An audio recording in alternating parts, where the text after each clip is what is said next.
včerajšiu tému. James Thomas je írsky fotograf, dokumentarista a dobrovoľník organizácie UNICEF. V januári sa vybral pešo okolo sveta. Cestu, ktorá je pre neho osobnou výzvou, sa rozhodol spojiť s podporou organizácie UNICEF. Mladý Ír už prešiel viac ako 2400 kilometrov plných zážitkov. Túlové topánky ho zaviedli aj do televízie Teatry. Ako sa zrodil tento nápad, myšlienka prejsť pešo celý svet? Čo vás motivovalo? Vždy som chcel cestovať na opačné miesto, odkiaľ vyrazím. A vždy to bolo mojím snom. Potom, keď som mal 29 rokov, tak som prežíval takú menšiu krízu. Rozmýšľal som nad tým, že by som mal robiť niečo veľké, niečo dôležité, pretože potom, ako som ukončil štúdia na univerzite, študoval som fotografiu a nepodarilo sa mi získať prácu, ktorú som chcel. A keď som hľadal raz miesto na fotografovanie, prešiel som asi 42 kilometrov. Okolo Edinburgu, taký väčší okruh, som pešo prešiel 42 kilometrov, počas toho som fotil a bolo to pomerne milé. Keď som sa vrátil, uvedomil som si, ako veľa som prešiel ten deň a necítil som sa ani nejaký unavený. A tak ma napadlo, čo ak by som túto vzdialenosť robil deň za dňom a budem pokračovať stále v ceste a koľko mi potrvá, kým sa dostanem na druhú stranu sveta. Robil som si menší prieskum, zistil som, že by to trvalo 2 roky, minimálne 2 roky. A tak som si pomyslel, áno, to by som mohol zvládnuť. A prečo to bolo? Na čo chcete poukázať touto cestou?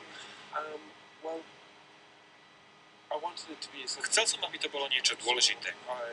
Preto počas svojej cesty podporujem UNICEF.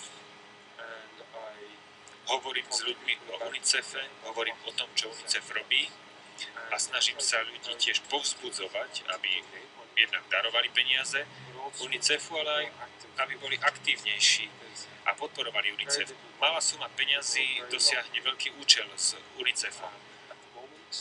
V západnej Afrike, v saharskom regióne je v súčasnosti veľký hladomor.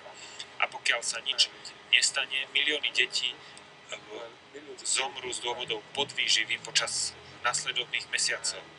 A 5 eur, len 5 eur zachráni život dieťaťa.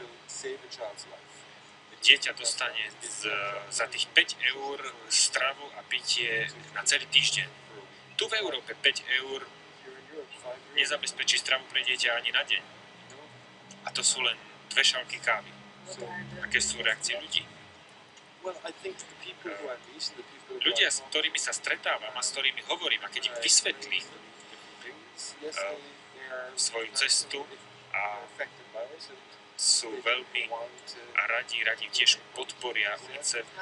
A čo si myslia o vašej ceste? Je to postupné, keď ma prvý raz vidia a zistia, čo robím, sú udivení, takmer neveria. Áno, skutočne, prečo toto robíte? A podporujú vás, áno, podporujú ma. Je to pre vás dôležité? Podpora, ktorú mi dajú, ma poháňa vpred. Samozrejme, nie je to nevyhnutne finančná podpora, ale je to v podstate najmä morálna podpora. A to mi dáva silu vpred. Počas zlých dní, kedy sneží a prší a ja leziem nahoru, tieto podporné správy ma v skutku motivujú. A to je moja nasledovná otázka. Nie každý by dokázal absolvovať takúto cestu a určite sa stretávate s množstvom problémov, s množstvom prekážok. Čo je na tom celom najťažšie? Je to počasie, únava? Začal som v Škótsku v januári, bola veľká zima. Ale keďže bolo tak zima, tak som každý deň prekonal pomerne dlhé vzdialenosti, pretože v zime je lepšie sa hýbať ako stáť. Takže áno, sú tu takéto prekážky alebo takéto ťažkosti prírodného charakteru, napríklad hory, kopce, ťažký terén. A neskôr počas mojej cesty budem musieť prekonať niekoľko púští a tiež to bude pomerne náročné. No, snažím sa byť pozitívny, myslieť pozitívne. Existujú ťažké skúsenosti, ale neexistujú zlé skúsenosti. Je to niečo, čo mi zostane navždy.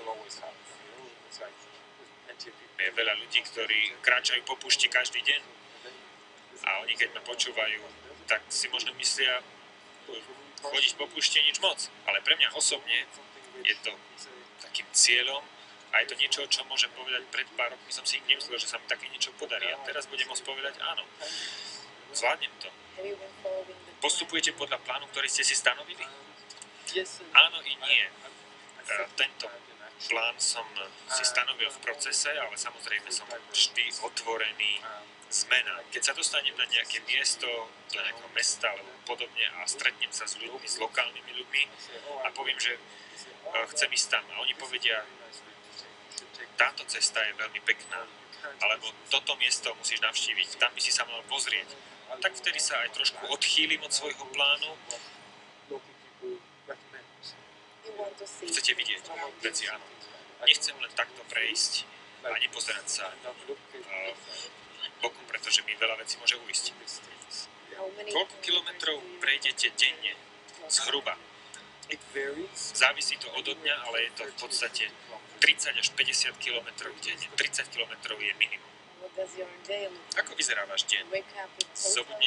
Zobudíte sa v hotelovej miestnosti? Kiežby? Väčšinu noci počas cesty, keď nie som v nejakom meste, tak spím vonku. Spím v hojdacej sieti, ktorú si dám priviažem na stromy. Spíte vonku i v Bratislave? Nie. Bývam u priateľov, zo Slovenska, ktorí žijú tu v Bratislave. Koľko topánok ste zobrali počas vašej cesty? Stále mám prvý pár topánok. Po 2000 km? 2432 km to bolo presne povedané. Takže áno, stále fungujú. Zrejme budem potrebovať ešte niekoľko. Dostať sa tam je samozrejme dôležité, ale precestovať, prejsť túto celú cestu, všetky tie jednotlivé krajiny, to je tiež veľmi dôležité. Nechcel by som sa dostať na záver a povedať potom, neznášal som tú celú cestu, som rád, že konečne skončila. Moja posledná otázka, myslíte si, že ste našli nový zmysel života? Alebo aké je vaše posolstvo pre ľudí? Myslím, že ľudia by mali robiť to, čo robiť chcú. Pokiaľ máte sen, a je jedno, koľko ľudí vám povie, že to nedokážete, mali by ste sa o to snažiť, aj keď sa vám to možno nepodarí, ale máte tú skúsenosť. Myslím si, že neexistuje nič také ako zlá skúsenosť. Je to skúsenosť. Je to niečo, z čoho sa dá poučiť. Takže využite všetky príležitosti, myslíte pozitívne a potom sa dejú pozitívne veci. A buďte šťastní, áno. Buďte šťastní a zároveň pomáhajte aj druhým. Máme veľké... Prajem vám pekný zvyšok dňa a krásny víkend. Najdôležitejšie informácie zo sveta sú tu pre vás v rovnakom čase aj zajtra. Dovidenia.